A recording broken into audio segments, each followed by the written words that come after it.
Foi. Você parou de... Bom, como eu disse, né, eu optei, como os temas são muito imbricados, né, concatenados, eu optei por fazer uma palestra contínua, não dá ruptura, né? A gente parou, acho que aí, sim. Não. Foi o próximo. Aí, não. Mais aqui. Isso. Então, a gente frisou, a gente viu 3 tipos de humanismo, né? Vimos muito mais coisas. Por exemplo, a questão das 3 reformas calvinistas que houveram, e que, lógico que houve questões pontuais de derramamento de sangue houveram, mas se comparar as 3 reformas, com a reforma russa, a Revolução Russa e a Revolução Francesa, não chega nem perto em termos de sangue derramado. Também vimos os 3 humanismos, o da Grécia Antiga, que Sócrates rebaixava o homem, né? Era uma antropologia, mas Sócrates foi a máxima dele que a gente viu. Só sei, nada sei. Então ele levava o indivíduo a se contradizer, e geralmente os indivíduos que ele escolheu eram aqueles que diziam que sabiam. Sócrates era diferente, porque ele sabia que não sabia. Por isso ele era mais sábio. Diferencial. E o humanismo moderno, que coloca o homem no centro e exalta o homem sem vínculo nenhum com absolutos. Então a gente, para fazer ciência sem absoluto, a gente viu que é complicado. É aquela famosa ideia de algo que está aí, que está posto. Deus se revelou, subteve-se, e para alguém que tem a capacidade de compreendê-lo, e é aquela ideia dos 5 mil reais que eu dei, né? Do exemplo, se você chegasse aqui e eu estivesse dizendo, olha, tem 5 mil reais aí escondido, quem achar leva. Vocês iam procurar isso aí, né? Então, a ideia de um Deus que se revelou e que está na natureza estimula muito mais a investigação científica do que qualquer outra forma de visão. Certo? Então aí foi a questão da reforma protestante, com aquele aspecto do calvinismo que eu pontuei, da fratura institucional, né, da Igreja Romana, da desregionalização da teologia. Agora o foco agora era o que a Bíblia diz de fato, não o que a Igreja diz, que a Bíblia diz. E aí nós vimos alguns revolucionadores, lembrando que essa palavra ainda não está no campo da política. A gente viu isso, revolução no sentido de paradigma científico. Enfim, e aí a liberdade de expressão ganha corpo no advento da reforma protestante. E aí eu trouxe uma apenas destas revoluções calvinistas, porque não teria como eu trazer as 3, porque isso aqui está dentro daquilo que vocês estudam em história, chamado a Guerra dos 80 Anos. Então, acho que a gente perderia muito o foco.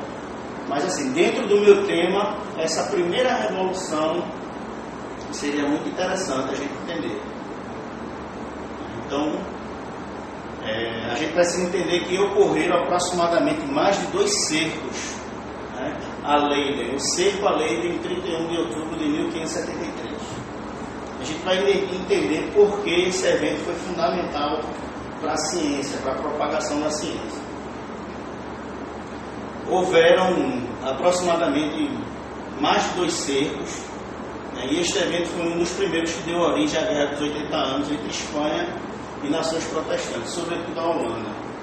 Então, personagens: o rei Filipe II da Espanha, o Duque de Alva, que estava a serviço do rei Filipe II, a falsa paz, porque o rei Filipe II, ele, quando via que a cidade estava cercada, sem mantimentos, só lembrando que aqui, quem aqui se lembra do que é que está acontecendo em termos de epidemia no mundo?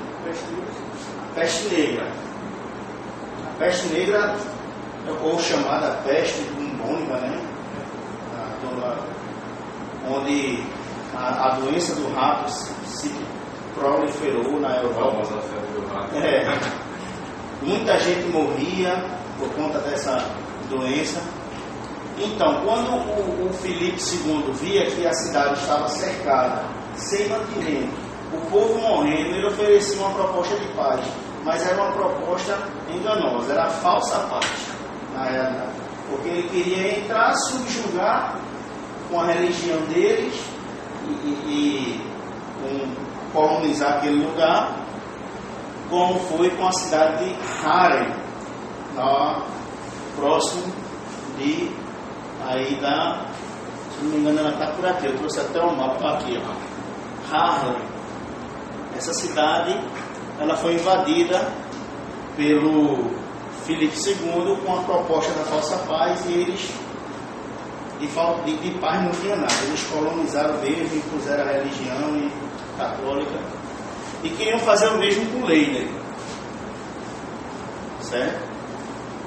Então, outro personagem muito importante, William de Orange, ou William é Guilherme, né? A mesma coisa, William ou Guilherme, também chamado de William o Silencioso, porque dizem que ele não gostava muito de conversar, e ele também foi pajem de Carlos V, o imperador.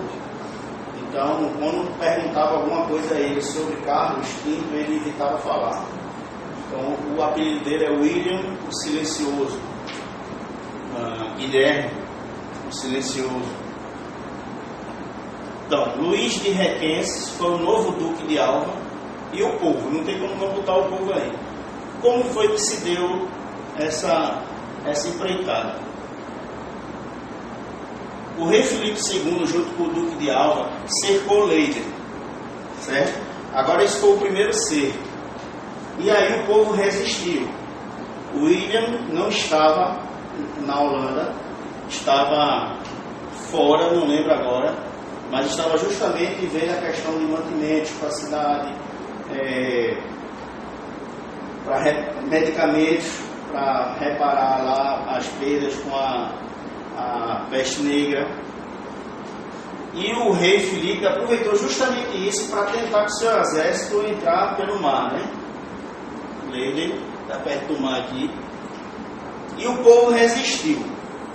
O povo resistiu até onde pôde, e dentro dessa resistência, o exército de Filipe II era muito maior, e pessoas, não acredito, deixa eu parar, tocou no celular.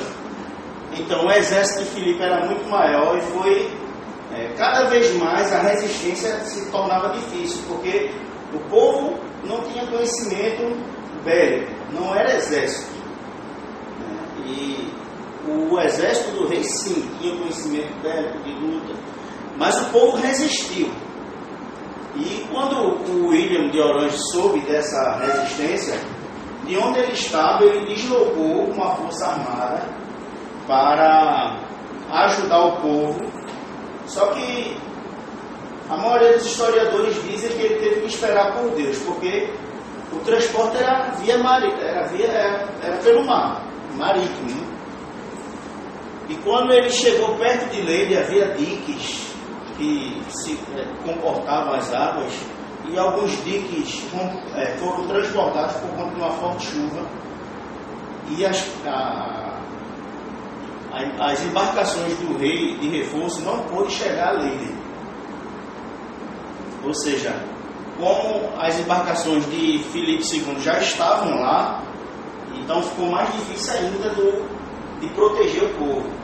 Só que esse evento da natureza demorou acho que uns 2 ou 3 dias, e aí essas caravanas puderam chegar e combater o exército do Filipe II e rechaçar aquela tentativa de invadir a Leyden. Mas assim, foi uma vitória, foi uma resistência particularmente do povo, da população calvinista, da população que aderia à fé reformada. E o que é que isso tem a ver com ciência? Vocês vão entender. Passa aí, por favor. Isso é uma frase extraída do livro lá, do Calvinismo, que eu coloquei aqui. O povo confeccionou essa frase.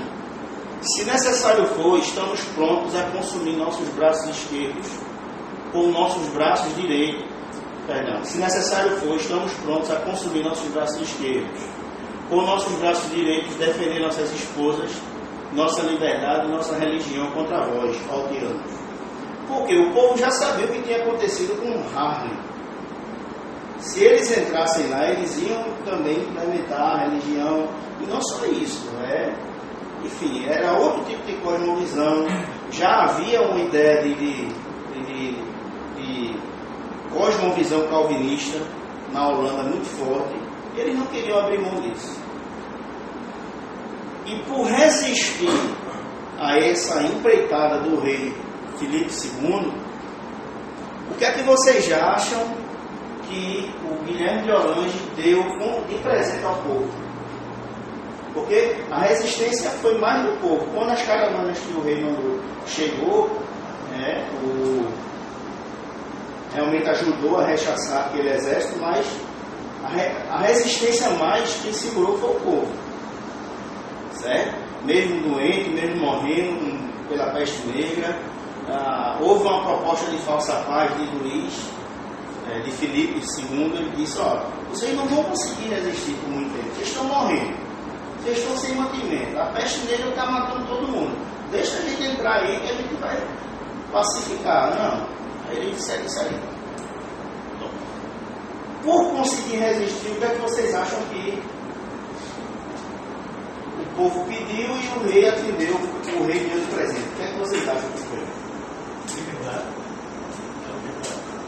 De certa forma foi. E se fosse no Brasil, o que é que se pediria? 5 dias de carnaval, né? Dinheiro.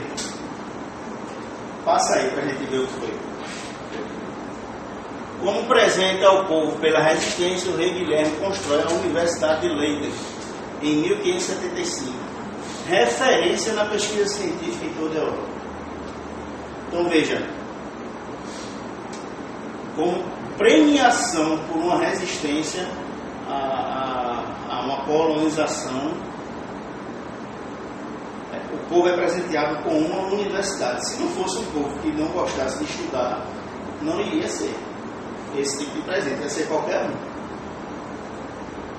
Então veja como o calvinismo, a reforma protestante, realmente influenciou o rumo da história na educação, na ciência, no estudo da ciência. Passa aí, por favor. E aí eu trouxe alguns testemunhos de cientistas de grande porte, grandes expoentes da ciência, que estiveram em Leiden e que emitiram parecer sobre a universidade. Muitos vieram a pedido da própria direção da universidade para lecionar na universidade. Então, Nebuch é um Nier, acho que é Nier, é alemão. Ele era um grande cientista na época, na Alemanha.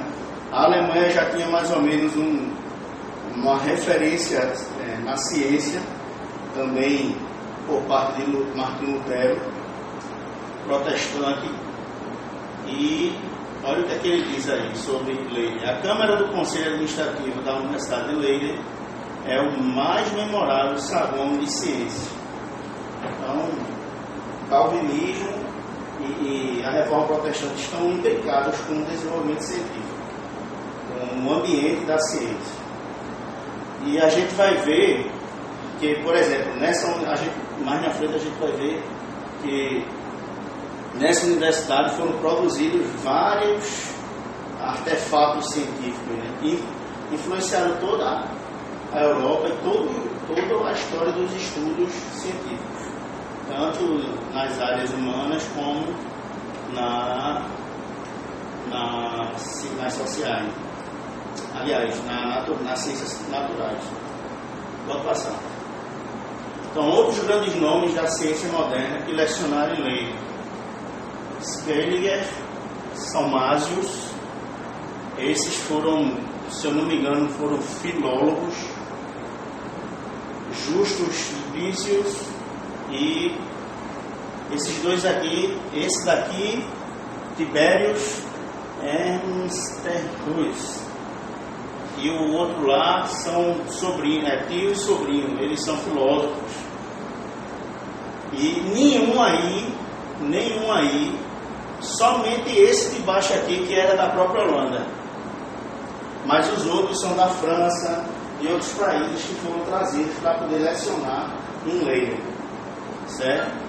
Então, olha as invenções que foram feitas nesse ambiente. Microscópio, e Z. Jansen. Zacarias. Oi? Zacarias Jansen. É Zacarias Jansen? Eu só vi dizer lá. Z. Jansen, 1590, telescópio, termômetro e o barômetro funcional, Dribble,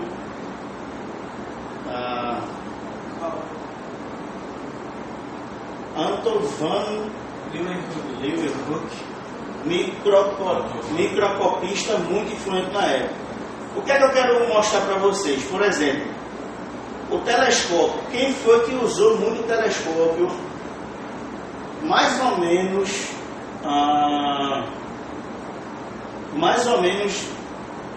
contemporâneo a esse período, para descobrir que Copérnico estava com a razão em relação a seu parecer sobre o sistema solar. Galileu Galilei. Ou seja, erra o professor que diz que foi Galileu Galilei que criou o telescópio. Não foi Galileu Galilei que criou o telescópio. Ele aprimorou a lente. A gente sabe que na Itália havia o estudo da óptica, das lentes, e ele aprimorou muito, refinou muito essa questão da lente.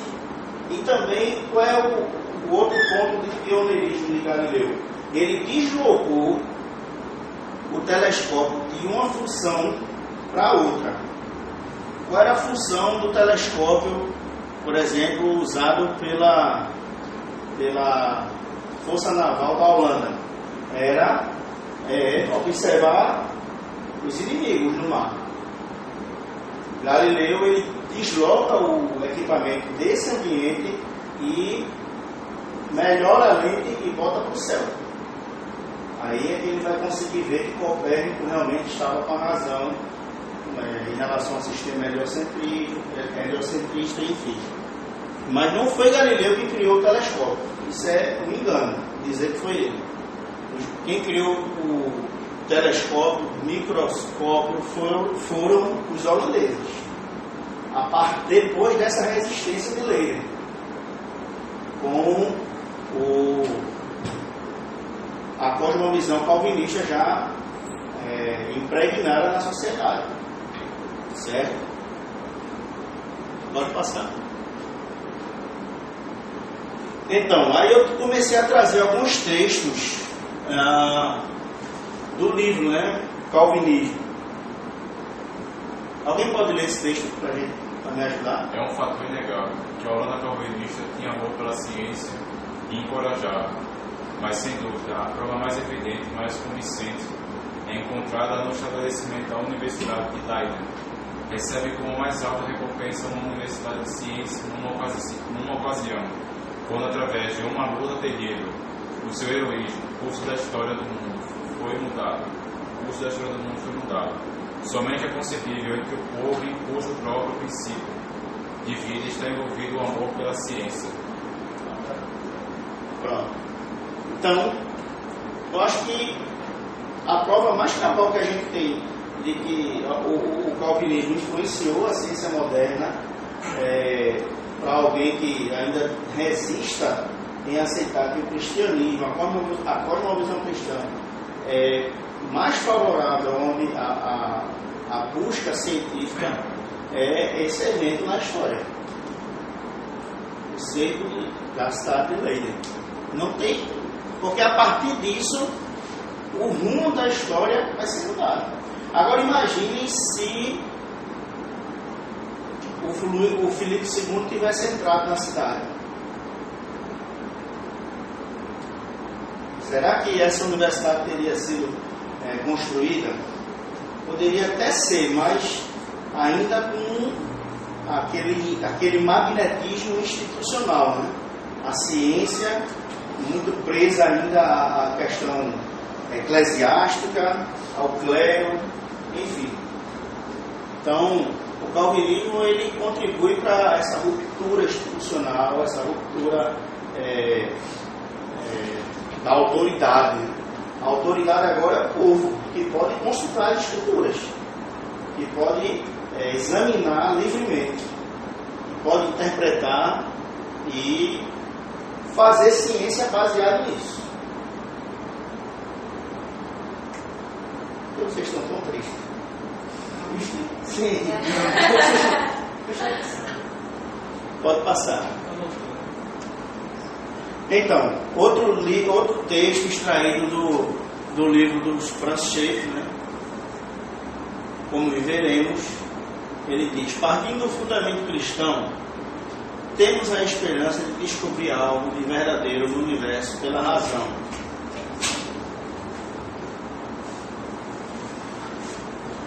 Sejam bem-vindos. Por exemplo, existe a noção de algo aí. Lembram como foi logo no início da palestra, como foi que eu comecei? Eu disse, olha, vamos imaginar, tem 3 exemplos aqui para quem não viu.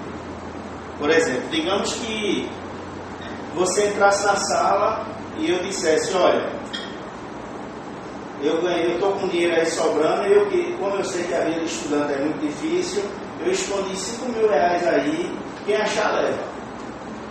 O que é que vocês iam fazer, né? Iam procurar. Iam querer achar. Então, é mais ou menos o exemplo que o Francis Schaeffer vai simplificando, né, tornando pedagógico o exemplo dele. Existe a noção de algo aí, uma realidade objetiva que pode ser investigada pela ciência. Ou seja, a partir do momento que Deus se revela, que Deus cria, Ele deixa a marca dele impressa na criação. Então você vai investigar cientificamente aquele pressuposto absoluto que você já conhece. Então a gente viu aqui no início que não tem como fazer ciência sem absoluto. A gente até falou aqui que se diz muito hoje que não há universais, não há verdade absoluta, mas a gente está cercado de verdade absoluta, de universais. Por exemplo, A é igual a A. É um absoluto. Quer você queira ou não. Você é igual a você. Então, ou chove ou não chove, como a gente já deu aqui o exemplo. Então, o cristianismo ele vai dizer que há uma verdade absoluta, há um princípio absoluto. E dentro, a gente também fez aqui uma retrospectiva, dentro da história da ciência, fazer ciência sem esse pressuposto é complicado. Eu diria que é quase impossível. E aí eu trouxe aqui uma ideia de que a gente muitas vezes acredita no impossível e deixa de acreditar no mais provável. Se você fosse comprar uma televisão, o exemplo que eu dei é o seguinte: você vai comprar uma televisão, eu sou o vendedor, aí você chega para mim, aí eu queria uma televisão, aí eu mostro todas a vocês, eu não gostei daquela, eu digo, olha, aquela ali é o seguinte, ela tem uma peculiaridade. Ela começou a surgir ali aleatório. Chegou uma parte ali, depois chegou outra, foi se juntando. E ela não tem fabricante, ela não tem garantia, ela não tem manutenção, não tem nada. Ela, se quebrar, não sei nem o que dizer. Você ia levar qual? Aqui tem fabricante ou aqui não tem fabricante? Aqui tem fabricante. Porque se quebrar, você tem uma garantia. Então, para coisas pequenas a gente não aceita certos argumentos, mas para coisas macros, onde a complexidade é muito maior, a gente aceita, como a ideia de um universo fechado, que é uma máquina, que surgiu do aleatório. Então, é difícil. Pode passar. Deixa eu só ver para me basear aqui.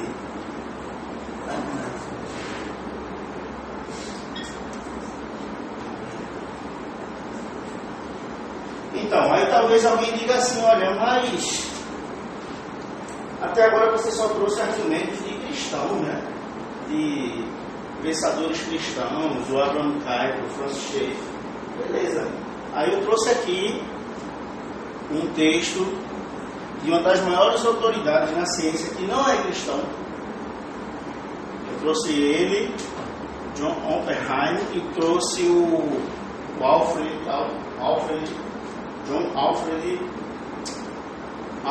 North Whitehead, os dois. Eles têm vários artigos falando sobre a ciência e a cultura, está em inglês. Oppenheimer, rapaz, eu desconheço a informação. Não estou dizendo que você está errado, não. Será que é ele? Enfim, mas olha, independente dele criar bomba atômica ou não, Calvino vai dizer que uma verdade, toda verdade é verdade de Deus. Certo? Toda verdade é verdade de Deus. Então, se o ímpio fala, sobretudo com o conceito da graça comum, que a gente vai ver já já. Se o ímpio diz que 2 mais 2 é 4 e o justo diz que 2 mais 2 é 4, quem é que está mentindo? Não há mentira.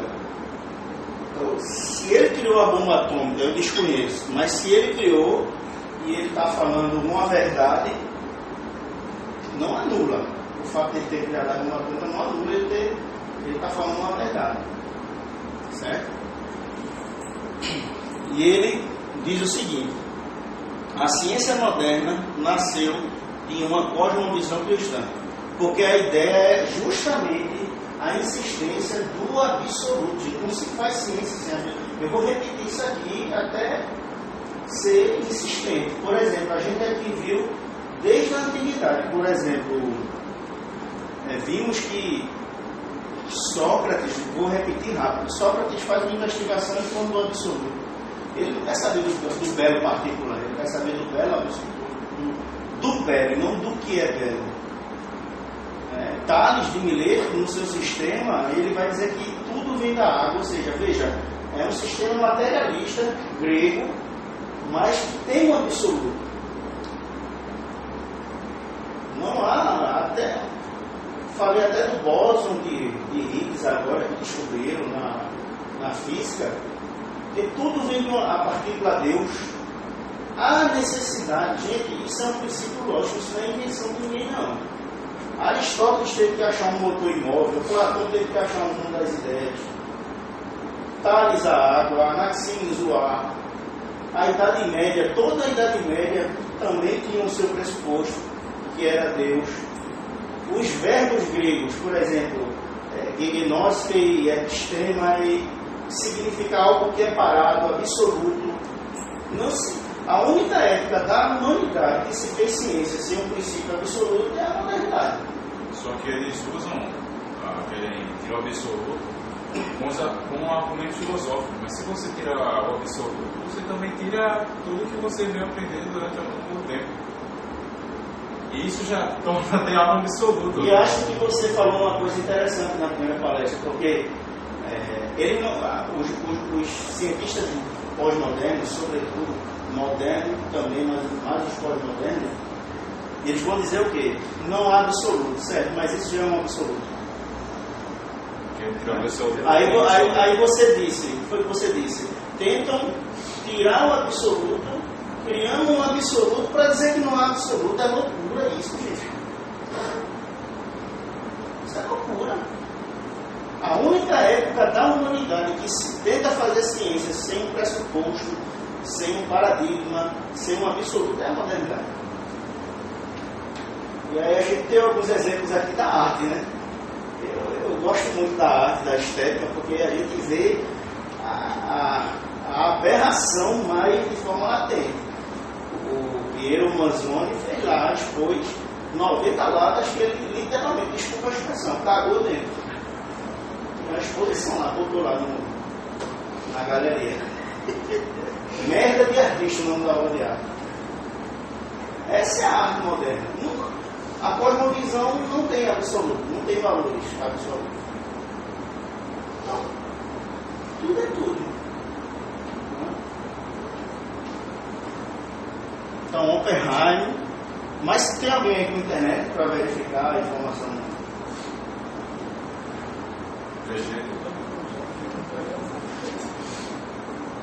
Então vamos lá, vamos passar para. Aí agora eu trouxe do Whitehead. Esse camarada, Whitehead. Whitehead, entendeu bem? Não. É Alfred North Whitehead. É uma das maiores autoridades na ciência. Ele tem uma frase que eu acho muito interessante. Sabe qual é?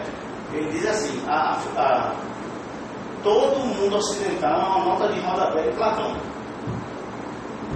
Ele está querendo dizer que tudo que se fala no Ocidente hoje, Platão já disse há muito tempo.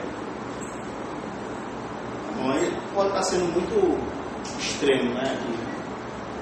Então veja, o texto foi extraído das Loyal Lectures, que é palestras Loyal, porque antigamente nas universidades tinha muito isso, né? Palestras, Stone. O primeiro livro do Calvinismo de Abraham Kuyper é Lectures Stone, palestras Stone. Ele foi uma série de palestras homenageando alguém que fundou a universidade. Então, ministrado na Universidade de Harvard em 1925, na exposição do tema Ciência e o Mundo Moderno. Aí veja a frase do Whitehead: o cristianismo é a mãe das ciências. Veja por que ele diz isso.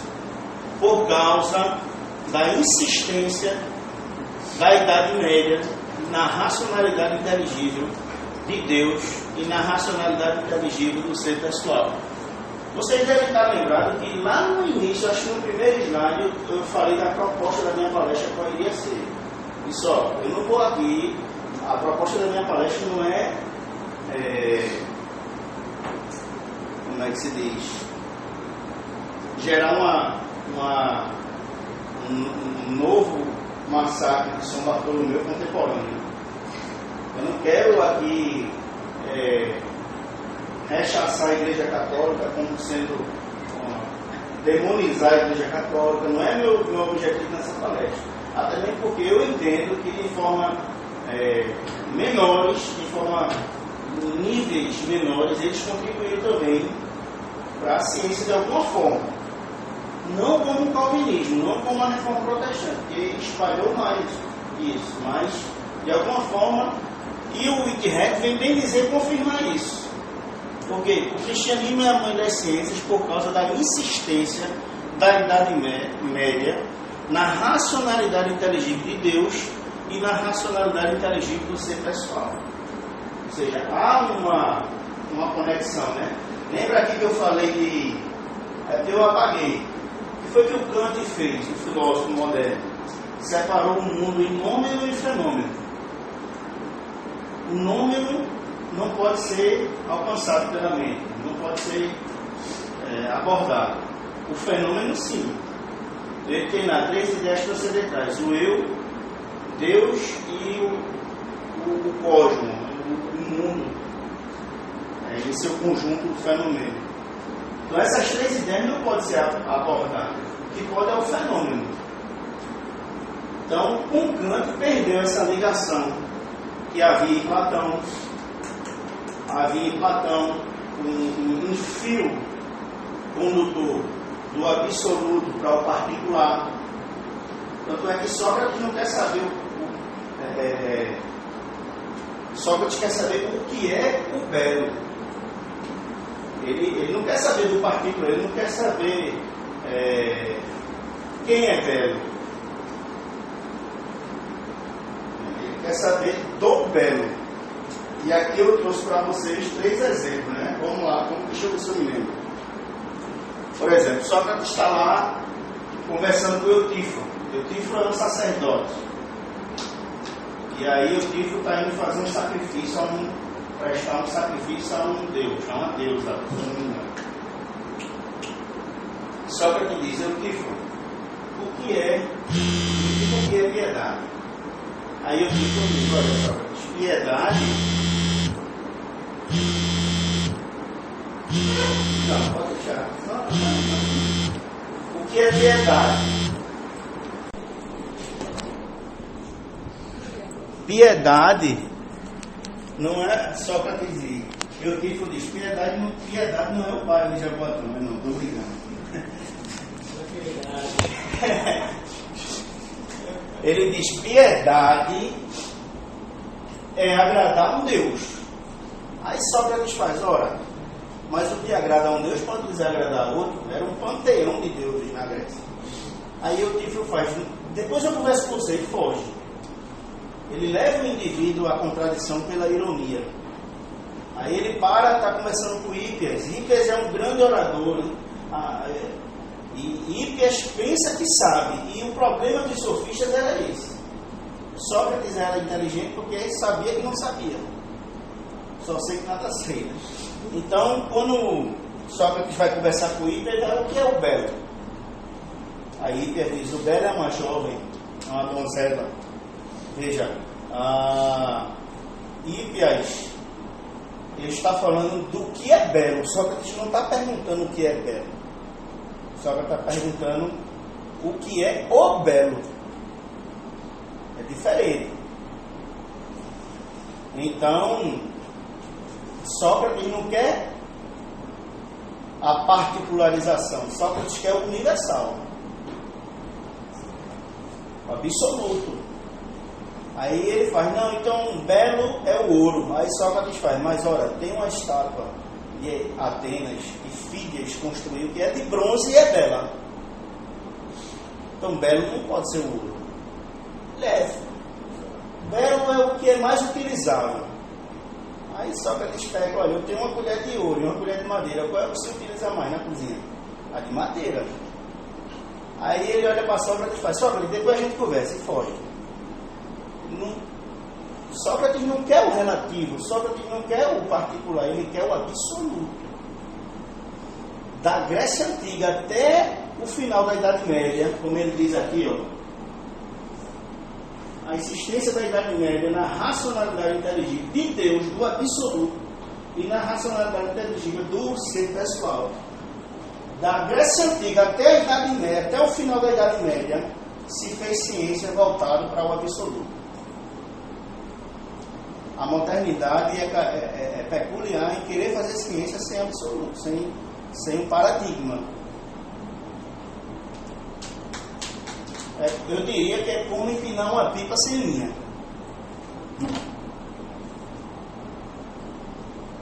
Se você conseguir empinar uma pipa sem linha, parabéns.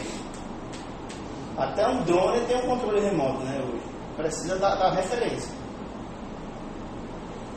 Então, querendo ou não, a Igreja Católica, a Igreja Romana, ela também contribuiu para que esse entendimento, que não deixa de ser uma cosmovisão cristã também, ela contribuiu para que essa não perda do absoluto acontecesse. Certo? Lógico, o calvinismo veio fraturar institucionalmente esse vínculo, porque o que interessava agora para o calvinismo era o que a Bíblia de fato diz, só a Escritura, não o que a Igreja diz que a Bíblia diz. Pode passar. Então, eu trouxe aqui algumas influências da cosmovisão calvinista na sociedade, no ambiente científico. A gente poderia, como eu falei logo no início, na outra parte, foi o próprio Deus, se a gente acreditar em Deus como absoluto, e dentro da cosmovisão cristã ele rege a história, foi o próprio Deus que quis que a reforma protestante ocorresse em paralelo com a revolução científica e com a revolução industrial, mais na frente que ia acontecer. Inevitavelmente isso se deu. Alta renascença Revolução Científica, Reforma Protestante e Revolução Industrial mais tardiamente, isso se deu quase que contemporâneo. E aí, um livro bom para a gente ler seria, como eu já falei, né, o do Max Weber, né, que vai mostrar que o capitalismo, havia uma ética em torno, a ética protestante e o espírito capitalista, havia uma ética em torno do ganho de dinheiro, né, dos protestantes, enfim. Então, o primeiro tópico que era para eu colocar aqui seria a Universidade Livre de Amsterdã, que o Abraham Kuyper fundou. Como eu estou me pautando também pelo livro dele, então ele fundou, foi um estadista, jurista, chanceler, político, enfim, né, grande, mais de 200 obras escritas. Então, quais são as influências, as outras influências? Liberdade de expressão, gente. A liberdade de expressão, eu acho que foi um dos ganhos enormes, mais poderosos da Reforma Protestante. De haver a tradução para o idioma do povo, porque não existia isso também. A Bíblia era em latim. Algumas poucas, como a gente falou na pré-reforma, John Wycliffe já tinha traduzido uma Bíblia para o inglês. Havia também, acho que, a tradução do William Tyndale, mas era como se fosse droga, literalmente. Essas Bíblias, tem até um livro chamado O Contrabandista de Deus, do irmão André, né? Se vocês puderem ler também é muito interessante. Mas aí já ele viveu no período da Revolução Russa, né? Do comunismo, do socialismo, enfim. Essas Bíblias do William Tyndale, elas iam dentro de fardos de farinha de trigo, era contrabando mesmo, não podia ser descoberto. E tanto é que ele foi morto, né? Tanto ele quanto o Wycliffe e o Jean Hus e o Wycliffe antes da reforma. Enfim. Então era raríssimo uma Bíblia traduzida para outro idioma. Não é que não tinha, mas era raro achar. As Bíblias eram em latim. E o grande advento da reforma é traduzir o texto e colocar na mão do povo. E com isso há uma liberdade de expressão. O povo interpreta. A Bíblia diz, a Bíblia na realidade o objetivo é que a Bíblia se interprete. Não que a igreja diga mais do que a Bíblia diz. Não que a igreja diga que a Bíblia diz sem dizer. A Bíblia ela tem que falar por ela mesma, na mão do povo, traduzida para o idioma, que é de onde vem a questão da sola escritura. Aí talvez alguém diga, mas isso foi de tudo bom? Eu acho que teve mais pontos positivos do que negativos. Qual seria um ponto negativo que vocês poderiam dizer disso? Um de cada vez, para não.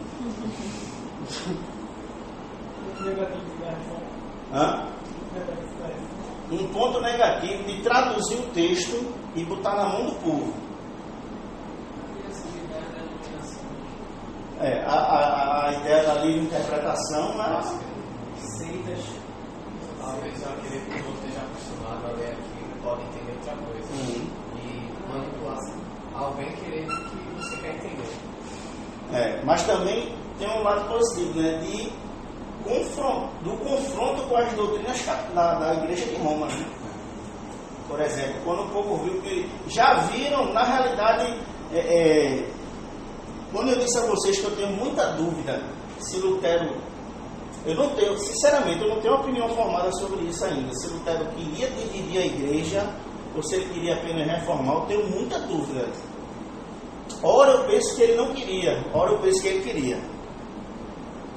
Porque foi muito estratégico, né? A gente já falou nisso. Dia 31 de outubro, nas vésperas do maior feriado que a maioria dos fiéis vinham para depositar suas como é que eu posso dizer, suas ofertas, comprar as relíquias da igreja, enfim. E também, de certa forma, já estava ficcionado nas teses que o justo vive da fé. Se o justo vive da fé, é porque estamos pagando indulgência. Porque estamos pagando para a alma de nossos parentes sair do purgatório. Não é pela fé que o justo vive? Só que aí é como se assim, estou deduzindo, como se Lutero tivesse dito, não, o que eu fiz lá ainda foi pouco. Aquilo ali vão arrancar, vamos traduzir agora e botar na mão do povo. Para agora eles terem a conclusão de fato. Então, a liberdade de expressão. Então, o calvinismo também fratura o controle papal que existia sobre a teologia e a ciência.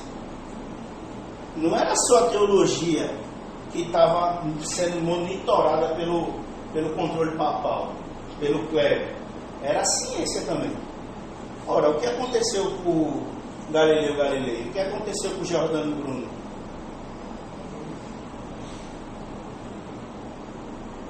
Com Copérnico. Descartes teve que sair da França para ir para onde? Para onde foi que ele foi? Vocês faltaram aula de história dessa. Ele foi para a Holanda. Se alistou no exército de quem? Maurício de Nassau. Que veio para onde? Dizem, os historiadores dizem que quase Descartes veio para aqui, para Recife. Ele era soldado do exército de Maurício de Nassau. Nós temos uma ponte aqui chamada Ponte Maurício de Nassau. Maurício de Nassau, universidade. Maurício de Nassau foi muito influente aqui em Recife. E acredita-se que Descartes entrou para a vida militar por duas razões. Ele era apaixonado por exercício físico.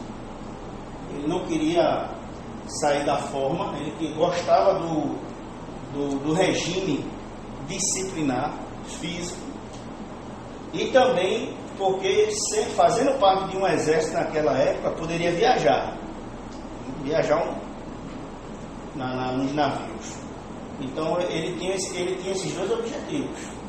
Só que isso estava atrapalhando a atividade filosófica dele. Ele abandonou para fazer filosofia. Então, por pouco Descartes, o filósofo, não esteve aqui no Recife, por muito pouco, nas tropas de Maurício de Nassau. Então, a reforma contribui para mudanças na educação, política, economia, nos estudos das ciências naturais e humanas, porque a ideia é justamente aquela. A gente viu com Calvino, uma das doutrinas calvinistas, que é a doutrina da acomodação. A analogia do bom orador que ele usa. Deus, ele como um bom orador, ele se adapta à linguagem de quem vai ouvi-lo. Ele se acomoda a todo um antropomorfismo, um antropopatismo, que a gente já falou isso aqui. Ou seja, se Deus se revelasse na linguagem dele para o homem, ninguém ia entender. Ninguém entender, só que ele se acomoda. Então, à medida que ele se acomoda na natureza, o cristão ele pode investigar a natureza. Ele pode fazer ciência. E de forma livre, não de forma institucionalmente presa. Certo? Na primeira palestra eu fiz questão de dizer que Calvino não repudia a igreja. A igreja tem participação fundamental na teologia de Calvino. Mas não dessa forma, como é que eu posso dizer? Precedendo a soteriologia, a salvação. Para haver salvação, na igreja romana, tinha que ser batizado. Tinha que ter ligação para a igreja. Veja o esquema. O esquema é mais ou menos assim.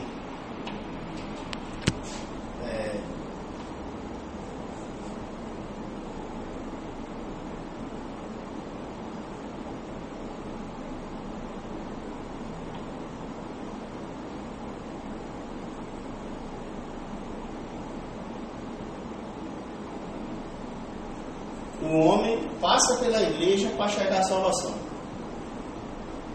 No calvinismo é diferente, né?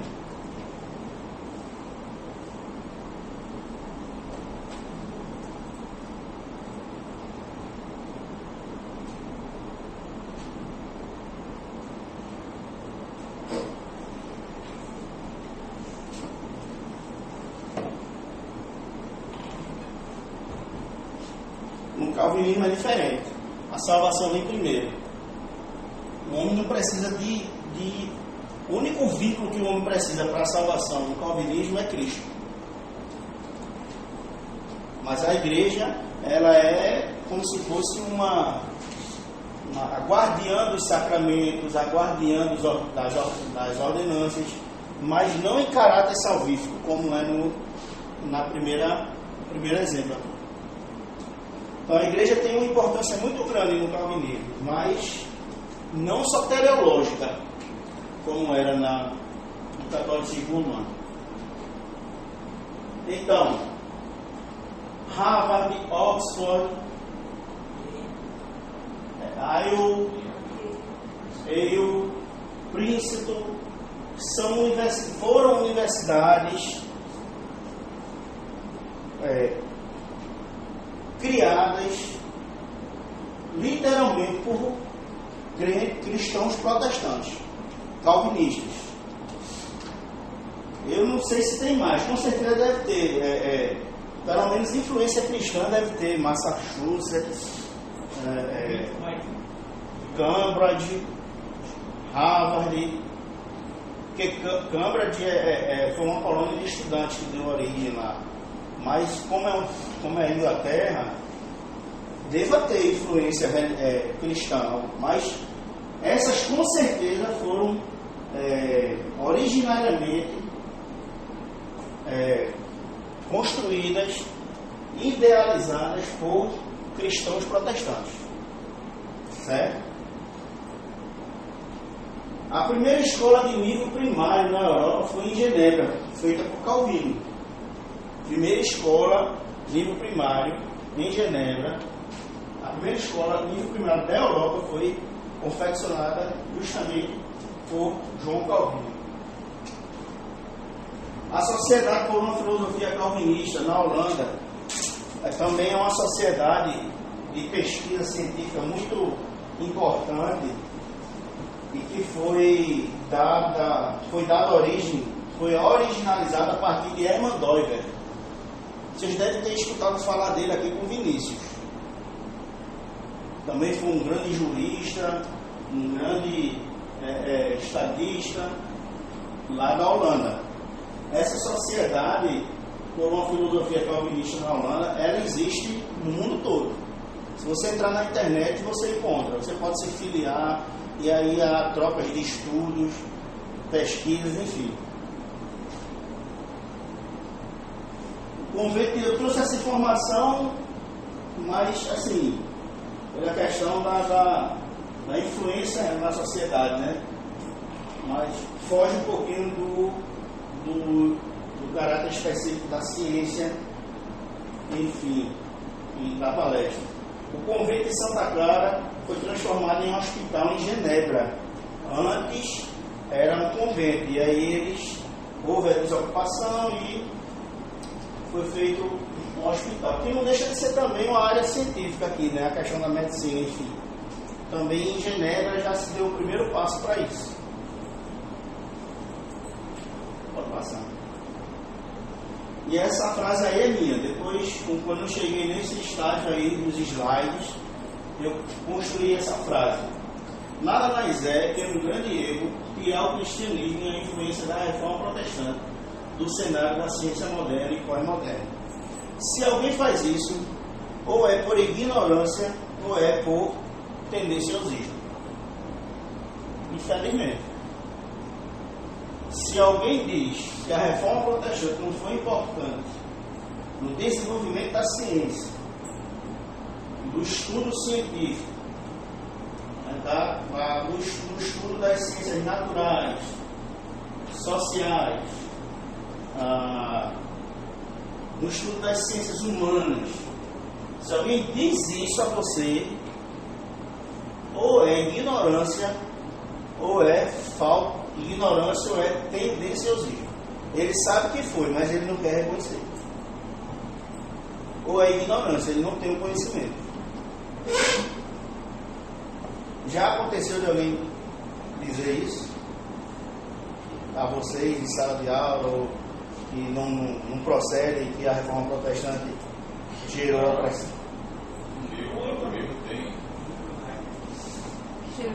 Dizendo que eu vi, quem foi que comentou comigo foi, não lembro agora, que a reforma, o Calvino deu origem ao capitalismo. Já ouvi esse assunto ontem, né? O próprio Max Weber estava falando sobre Calvino, lá no rodapé, e Max Weber estava falando que não foi para falar de Calvino. Mas sim, algumas pessoas dominavam o calvinismo e faziam esse tipo de coisa. Chega de libertar ela não teve deficiências cristãs dele para respeito à interpretação das pessoas, à vontade da educação. Mas acredito que seria muito desafiador alguém afirmar que já havia mercado para o país sem atividade e para o cristianismo.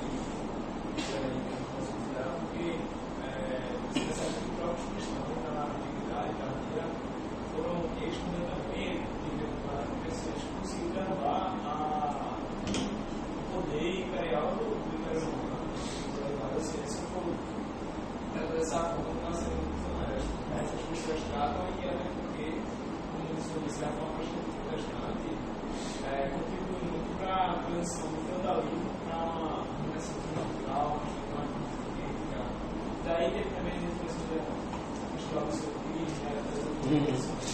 ou seja, você considerar isso, ele foi o pai do capitalismo, ignorância já desonestidade, como descrevi. Pois é, até mesmo porque na primeira palestra eu expliquei aqui um pouco essa questão do capitalismo. Realmente eles tiveram dinheiro, realmente, mas Calvino, ele tinha uma perspectiva para o excesso financeiro que sempre foi para ajudar o próximo. O excesso era para ajudar, não era para sobrepor. Agora, por exemplo, por que eles tinham dinheiro? Porque o capitalismo na época da ascensão calvinista era diferente. Tanto é que o título do livro do Max Weber é A Ética Protestante e o Espírito Capitalista. Ou seja, se fosse algo ruim, ele ia estar falando lá da desonestidade, né? Enfim, a ética protestante e o espírito capitalista. Porque eu dei um exemplo aqui. Você tinha várias marcenarias. Aí você ia comprar um móvel. Então a mesma madeira que o camarada botava em cima do móvel, madeira boa, de qualidade, ele botava na parte que não estava para você ver, botava na parte de baixo. Aí as pessoas entravam em várias lojas, várias marcenarias, por exemplo, e viam que por baixo dos móveis tinha uma madeira fraca. Enquanto na loja do calvinista, do reformado, a madeira era boa no móvel todo. Você ia comprar onde esse móvel? Pessoas que não tinham vícios, pessoas que juntavam mesmo dinheiro, pessoas que davam sequência a patrimônios da família. Está entendendo? Eu fico vendo hoje alguns discursos políticos em torno de patrimônio, de famílias que têm patrimônio. Qual é o problema, gente?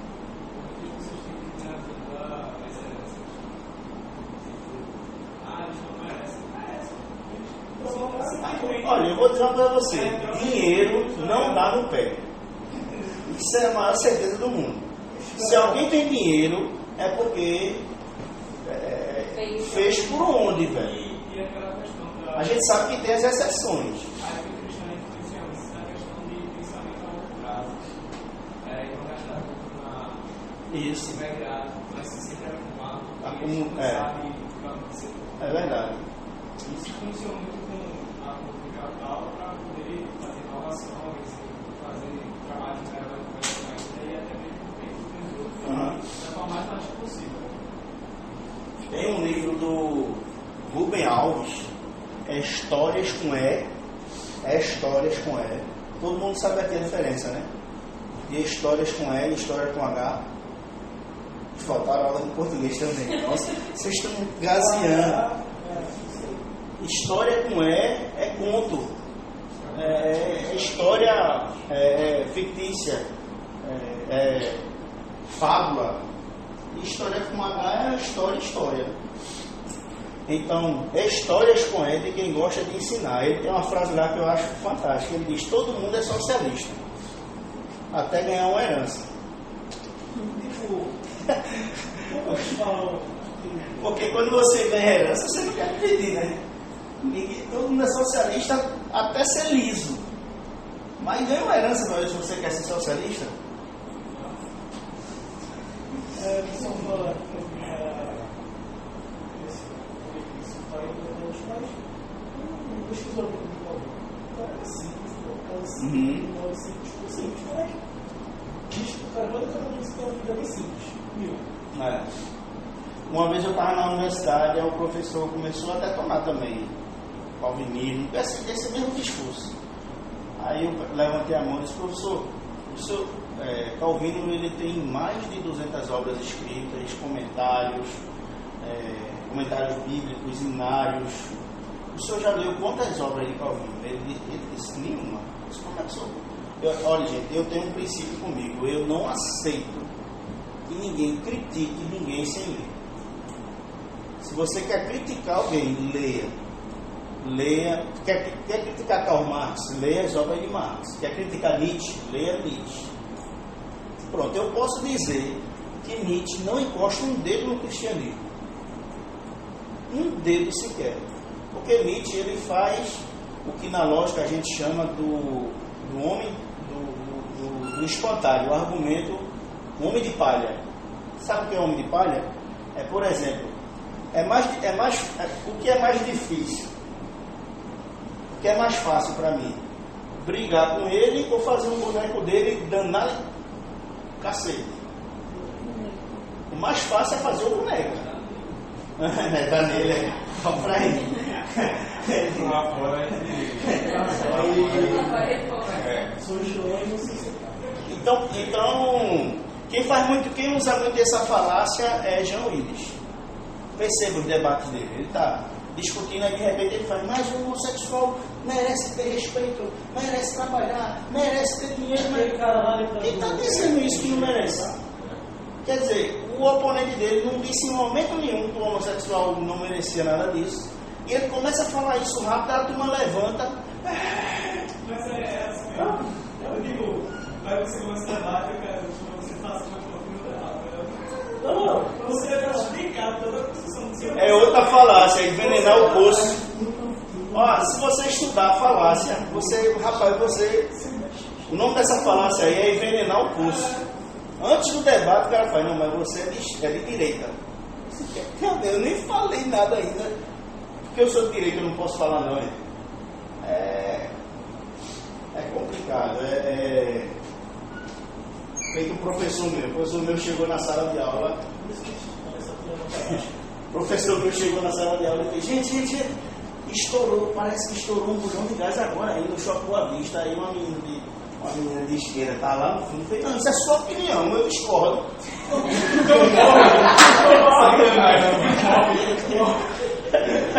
Aí ele fez criatura. Eu não tô dissertando não. Eu estou descrevendo um fato. Estourou. Uma descrição não existe. Numa descrição não há parecer, não há opinião não. Você está descrevendo, isso aqui é branco. Aí tu, não, eu discordo. Eu estou descrevendo. Não, mas é.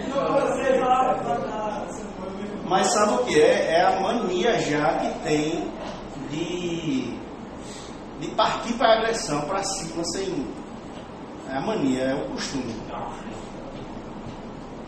Posso dizer, mais ou menos, uma experiência própria que você fala com a pessoa de extrema esquerda ou extrema direita, com opinião contrária deles, é meio que fala com a criança quase. Já teve essa experiência? Já teve? Ou não? Já teve essa experiência com alguém? Eu cheguei a falar algumas coisas. Principalmente quando eu cheguei perto de extrema esquerda. Cheguei perto disso, mas graças a Deus cheguei a ser isso daí. É porque é o desejo, é o antagonismo, é a síndrome do antagonismo. Sabe o que é a síndrome do antagonismo? É você ser sempre do oposto. Sempre, mesmo que você concorde, você tem que discordar. Mesmo que você concorde por dentro, eu concordo, mas eu vou discordar. É tão moral. Como eu falei, é tão criança. Por exemplo, quando teve a reforma do ensino médio, ok, claro, de filosofia e essas coisas. Aí o pessoal começou lá no começou a discutir. Não, não sei o que isso está errado, não sei o que. Isso já tem visto nas matérias, é tudo bem. Aí depois tem uns cursos aqui, aliás. Aí tem química, aí tem o saneamento. Todo mundo usou o saneamento. Aí falaram, o saneamento. Aí, a menina que tem aquele cara que estava desmerecendo as matérias que tinham tirado, falou mal do curso de saneamento e eu. Ué, não está desmerecendo o curso de saneamento também, não. São coisas diferentes. Não, é a mesma coisa, até pior do que se falando de um curso. É bronca, gente. As histórias vão vir na cabeça, né? E eu vou contar isso para a gente continuar. Eu orientei um grupo de feira científica, feira de conhecimento. Porque no meu tempo era feira de ciência, né? Aí hoje é feira de conhecimento. Se não já mudou. Porque hoje em dia muda a nomenclatura todos os dias.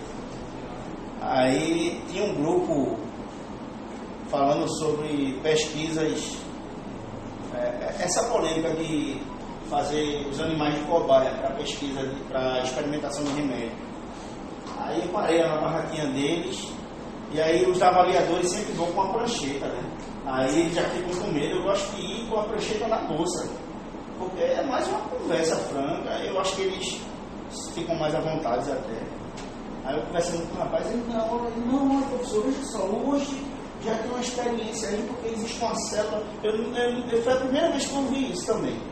Diz que existe uma célula no ovário da mulher que você pode fazer a experiência, e se der errado, acontece poucas consequências para a mulher, mas no último caso ela pode morrer.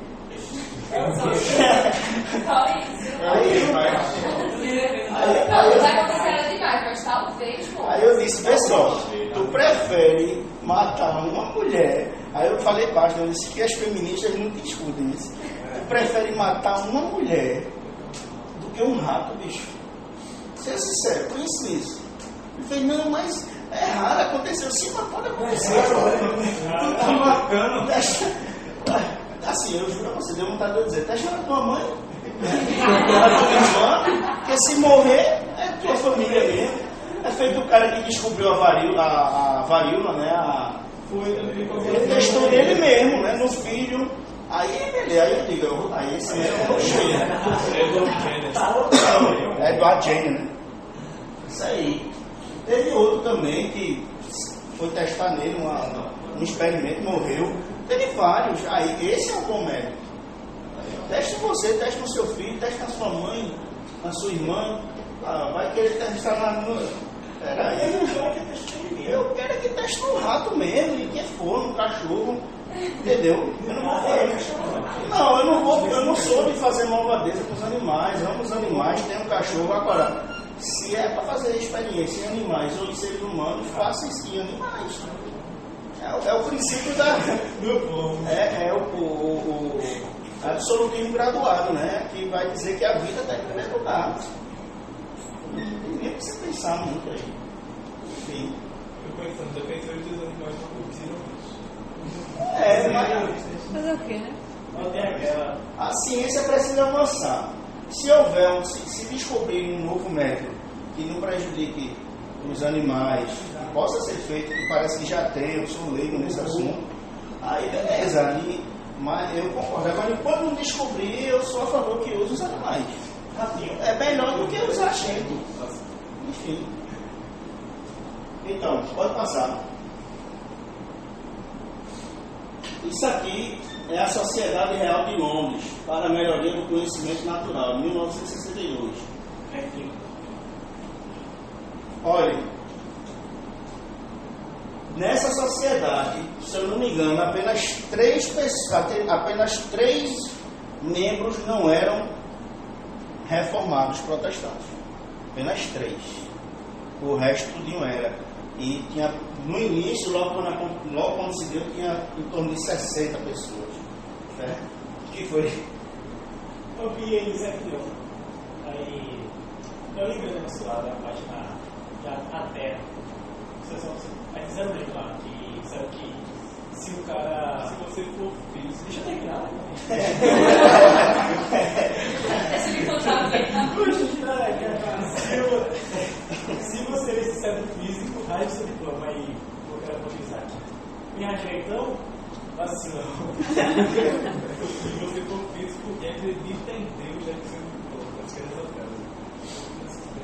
Foi, isso aí. a outra cara do menino acontece errado. Não, mas Inclusive, tem uma frase, né? Não sei se vocês já viram. Tem um meme também que rola por aí, né? A menina chega pro cara e faz: eu te amo com todas as forças.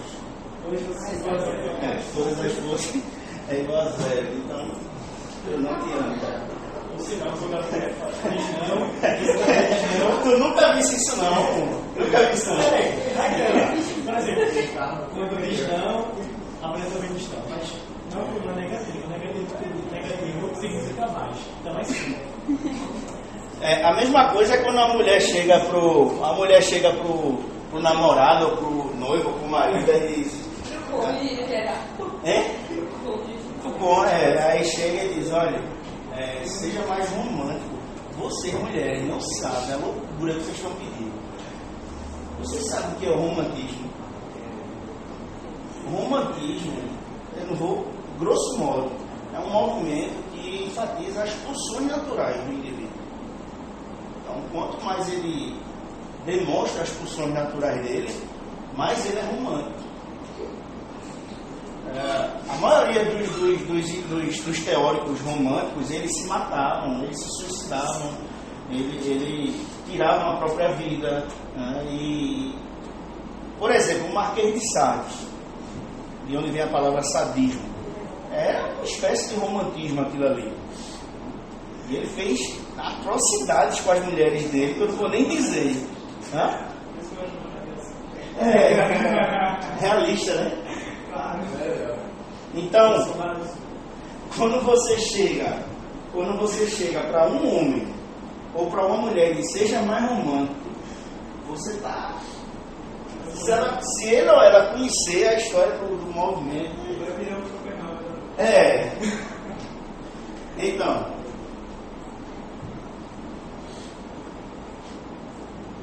George M. Trevelyan, 1876, 1962, escreveu em inglês. Em inglês, né? Era para ter, inglês. Aliás, escreveu em English Social Story, História Social Inglesa, em 1942. Aí ele vai citar alguns membros da época, né? Por exemplo, Robert Boyle, Isaac Newton e os membros fundadores da Sociedade Real foram homens extremamente religiosos que repudiavam as doutrinas céticas de Hobbes. Hobbes, vocês situam aqui, né? Quem é? Thomas Hobbes, porque com a virada, né, com a perda do absoluto, eles precisam ter alguma coisa que legitime, que regulamente a sociedade. Porque, veja, Dostoiévski já vai dizer no livro chamado Os Irmãos Karamazov, ele vai dizer que se Deus não existe, tudo é permitido, tudo está liberado, porque é um princípio regulador. Então, se a modernidade tira Deus, o que é que regula então agora? Aí Hobbes vai dizer, Hobbes, Rousseau, e outros, né? Eu não lembro agora, mas Hobbes, Rousseau, vai falar do contrato social. Tem que haver um contrato, tem que haver algo que Locke, mas tem outro cara que eu não lembro, Thomas Hobbes, Jean-Jacques Rousseau e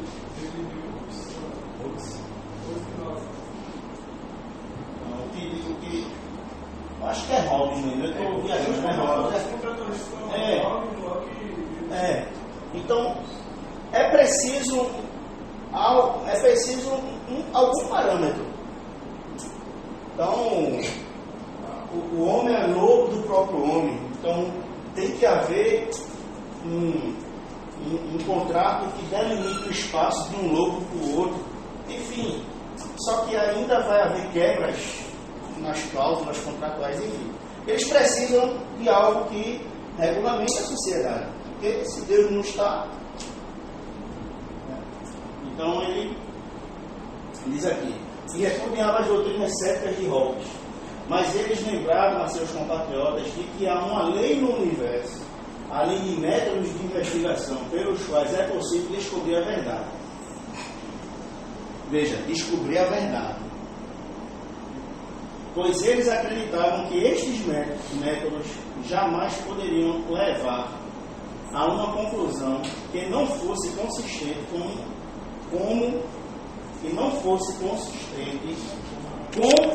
saiu junto aí, com o relato da Bíblia e com a religião milagrosa. Newton viveu e morreu nesta fé. Newton viveu e morreu nesta fé. São registros históricos falados, quem quiser ver está na internet. Enfim. As frases que eu trouxe. Há no universo uma força de atração universal que envolve cada corpo e que deve ser calculada. Que força é essa? Não, vocês estão de brincadeira. Gravidade. Eu falei isso logo na primeira palestra, eu lembrei, pode passar. Eu lembrei que eu estava num evento também com o mesmo tema, e aí alguém disse que a teoria da relatividade é aquilo que eu falei no início, né? As pessoas escutam o que se fala, não têm o cuidado de filtrar, de investigar, de estudar isso e repassam, vão repassando. O que é mais comum hoje. O cara disse que a teoria de Einstein da relatividade era uma prova que não há absolutos morais. A teoria de Einstein é uma teoria óptica, versa sobre a velocidade constante que a luz percorre no vácuo. Me diga, o que é que tem a ver isso com o moral?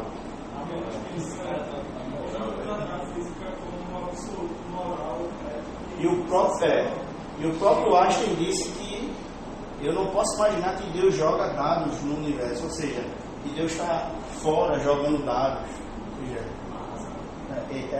Uma das frases mais conhecidas dele. Eu não posso imaginar que Deus joga dados no universo. Não tem como, porque há uma lei, há uma ordem, enfim, natural que...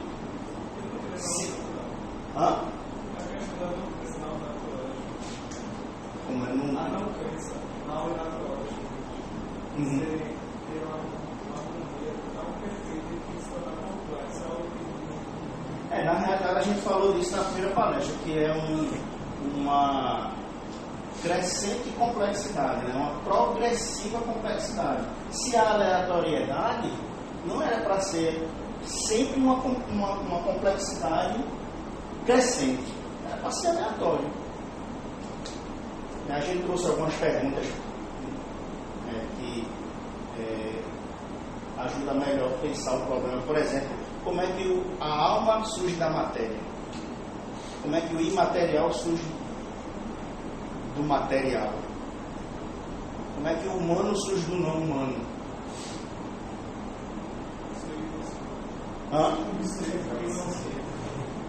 Até Platão lá na antiguidade criou um demiurgo para poder explicar.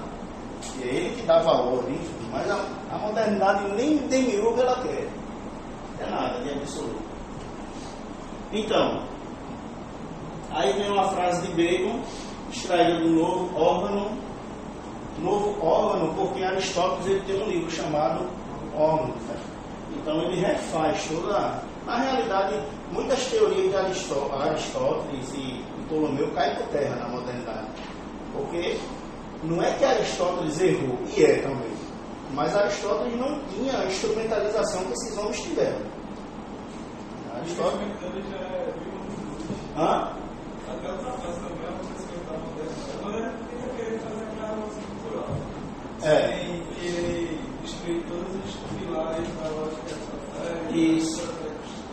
Não, mas a ideia aqui é o seguinte, veja, não é porque doutrinas de Aristóteles caíram por terra que todas vão cair, não. A ideia da modernidade é essa, é pegar o todo pela parte. Não tem como você fugir da lei do terceiro excluído, da não contradição do princípio da identidade. Não tem como. Não tem como. Não há possibilidade. Você é igual a você. Você é igual a você. A gente viu isso aqui. Ou chove ou não chove. São absolutos. Ou estou vivo ou estou morto.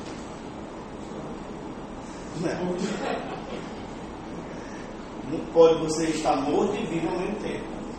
Não pode. Então, frase de Bacon extraída do Novo Órgão. Com a queda, os homens perderam seu estado de inocência e, ao mesmo tempo, seu controle sobre a criação. Ambas as perdas, entretanto, podem em parte ainda ser reparadas ainda neste mundo. A primeira pela religião e a fé, e a segunda por meio da ciência. Então, essa frase aqui mostra muito bem que o homem não é autônomo na pesquisa científica. Com a modernidade a gente vai chegar num período chamado a perda de Deus, porque sempre a gente vai chegar num slide aí que eu vou falar disso, né? A ideia do movimento sempre foi perseguido, a origem do movimento e o percurso. Há um movimento no universo, o que interessava era a origem e o percurso também. Na modernidade o que interessa mais é o percurso, a origem. Eu estava assistindo uma palestra uma vez de um físico lá na Unicap, e ele desenhou uma mesa de bilhar no quadro, coisa linda. Desenhou as bolas e disse, olha, ele explicando uma teoria lá.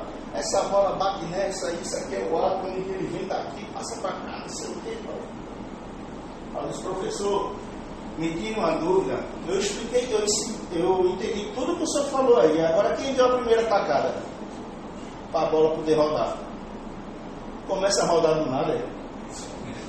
Aí ele fez, não, mas o físico não está interessado nisso. Eu disse, mas o senhor está num ambiente, o senhor está num bloco de filosofia e teologia. E não quer falar do princípio, aí, meu amigo. Aí é complicado. A filosofia é a ciência da essência. É irmã siamesa da teologia. Elas buscam a essência por definição, e o cara não quer explicar o princípio. Pode passar. Então, o interesse científico sempre se deu em torno da origem e do percurso de um movimento, né? Aí o fluxo da grande querela da antiguidade. O que foi a grande querela da antiguidade? Foi um debate que houve lá ainda na fase dos pré-socráticos entre Parmênides e Heráclito. Que foi, homem, Ele fica rindo. Fala o que foi. Não, besteira. Ó, Não foi aquela, não. A pessoa rapidinho, porque já está chegando a hora. Parmênides, ele dizia o seguinte, que há um movimento, agora há algo que permanece. Parmênides influenciou Platão. Ele não negava o movimento, mas há algo que permanece. O exemplo que eu dei aqui foi a beleza. Pessoas belas morrem, mas a beleza não some. Outras pessoas belas vão surgir. Então, Sócrates, como está perguntando aí pelo belo, ele não quer saber do particular, ele quer saber do que permanece, do universal. Então, Parmênides dizia, há movimento, agora há algo que permanece. Um exemplo que eu gosto de usar, que é muito pedagógico, é o da árvore. Se aqui tivesse uma árvore e eu pedisse as características dela a vocês iam falar dos frutos, dos galhos, do tronco, mas raramente alguém fala da raiz, porque a raiz está dentro da terra. Você não vê, mas veja, tudo que você falou só está ali por conta de algo que você não vê. Toda a sustentação da árvore diz respeito às raízes que você não vê. Então, por você não ver, você acha que não existe. Então, a lógica da filosofia parmênica é mais ou menos essa. Há um movimento, há um fluxo, agora há algo que permanece, que a gente não vê, mas que dá sustentabilidade a tudo. Aí vem Heráclito, que uma das famosas frases dele é: ninguém entra no mesmo rio 2 vezes. Por quê? Porque à medida que você entra 2 vezes, não é mais você que está entrando, você já perdeu células. As águas já passaram, não é mais as mesmas águas, são outras correntes de água. Lulu Santos bebe muito nessa fonte para compor as músicas dele, nada do que foi será, e no jeito que já foi dele. Lulu Santos é heractiano. Né? Se você pegar, por exemplo, Heráclito tem um conceito do devir. O que é o devir? O devir é quando você se move mesmo parado. Né? Como é que é possível mover mesmo parado? Eu dei um exemplo aqui logo no início, mas vai mais além do que aquilo. Não, se você ficar aí sentado sem se mover para nada mais, você vai se mover de todo jeito, porque você vai envelhecer aí. O devir é um movimento de desgaste, não é um movimento territorial. Não é um movimento, isso aqui que eu estou fazendo. É um movimento que mesmo eu parado, minhas unhas vão crescer, meu cabelo vai crescer, eu vou envelhecer. Pegue uma foto sua de 5 anos e pegue outra agora. Há uma diferença muito grande. Suas unhas crescem que você nem percebe, mas está lá, cresce, todo dia cresce. Quando você vê, está feito Zé do Caixão, bem cortado. Mas é isso, então. Mas veja, mesmo Heráclito, ele diz, não, há um movimento lá, mas há algo que dá origem a esse movimento, que é um fogo, uma espécie de fogo que ele fala. Então veja, mesmo quem defende o movimento, o fluxo, tem um pressuposto, tem um absoluto. Parmênides já tinha, porque ele dizia que era algo que dava sustentabilidade a tudo. Então é o fluxo da grande querela. Século 7, 6 antes de Cristo, mas que hoje a gente ainda a gente sente isso. Uns vão para o lado de Heráclito, outros vão para o lado de Parmênides, racionalismo e empirismo. Muito atual ainda isso. Pode passar. Pronto. Deixa eu só ver. Vamos falar.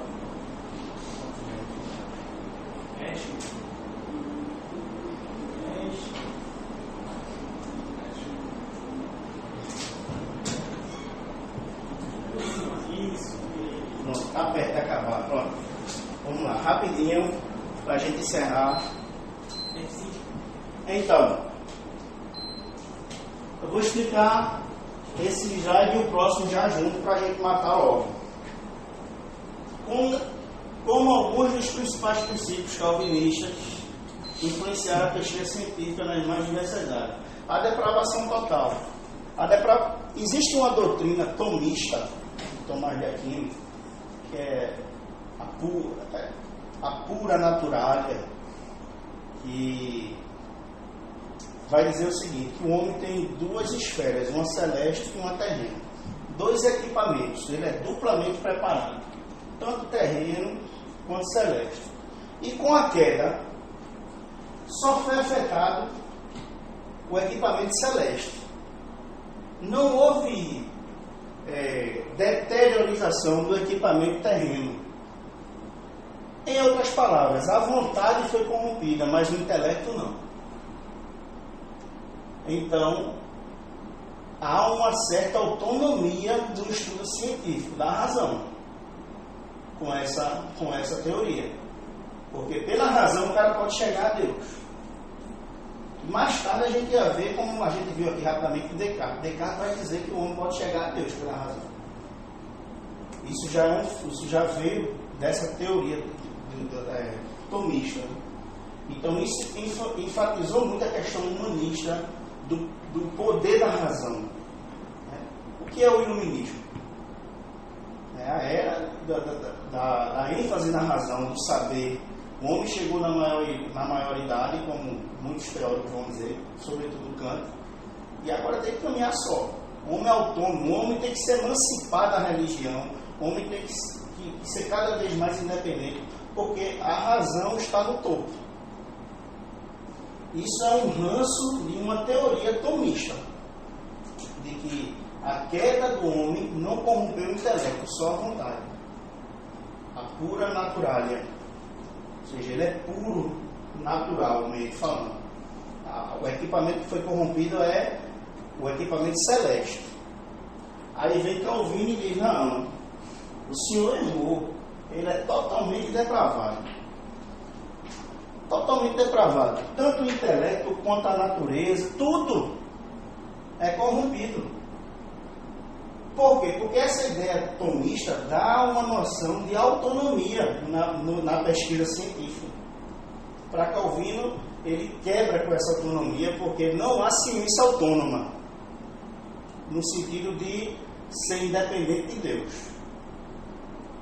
Por isso a depravação total. É uma resposta a essa teoria. E a graça comum, como eu já falei na primeira palestra, a graça comum é como se fosse um filtro que vai filtrar a natureza pecaminosa de todos nós. Imagina aqui um animal selvagem. Se você pega ele e adestra e torna ele doméstico, ele vai ter um freio nessa natureza. É mais ou menos o exemplo que Calvino usa para conosco. A graça comum, ela freia a ação da natureza pecadora por completo. Se não fosse a graça comum, nós estávamos agindo sem controle, matando, tomando sangue um do outro, pintando miséria no meio do mundo. Então a graça comum, ela filtra essa ação. E a graça comum também é para o ímpio. É por isso que o ímpio produz tesouros, o ímpio produz coisas boas. O problema é que o ímpio não reverte para Deus. Como eu disse aqui na primeira palestra, o exemplo do médico. O médico faz uma cirurgia e salva alguém, mas ele não dá a honra e a glória para Deus.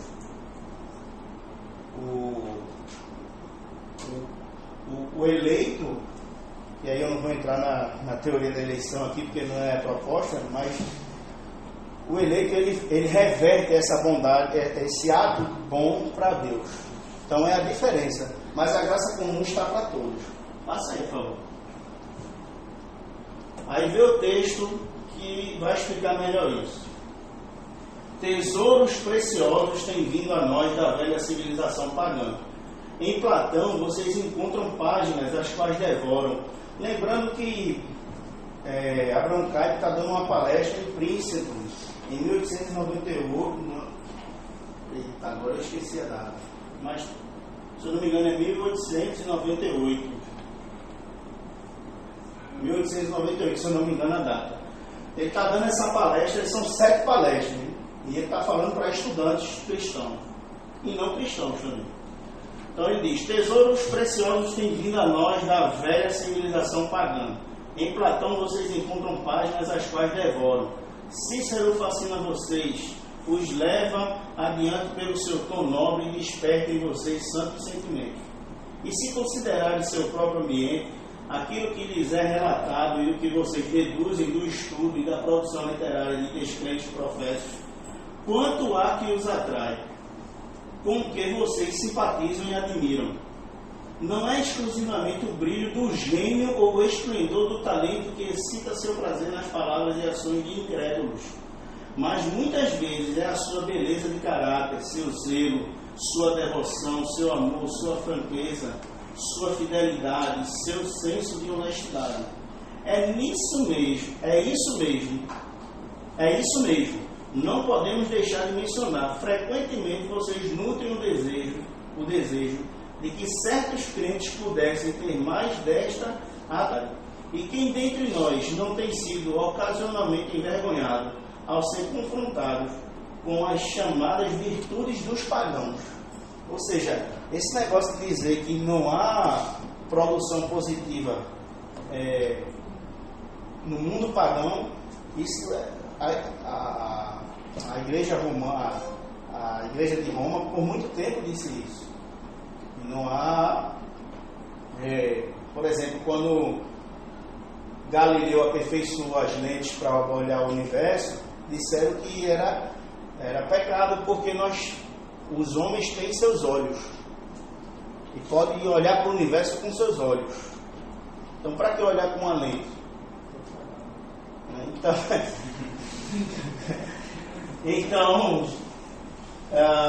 mas veja, Calvino vem e quebra isso. Não, pela graça comum é possível explorar a ciência por meio de uma lente, por que não?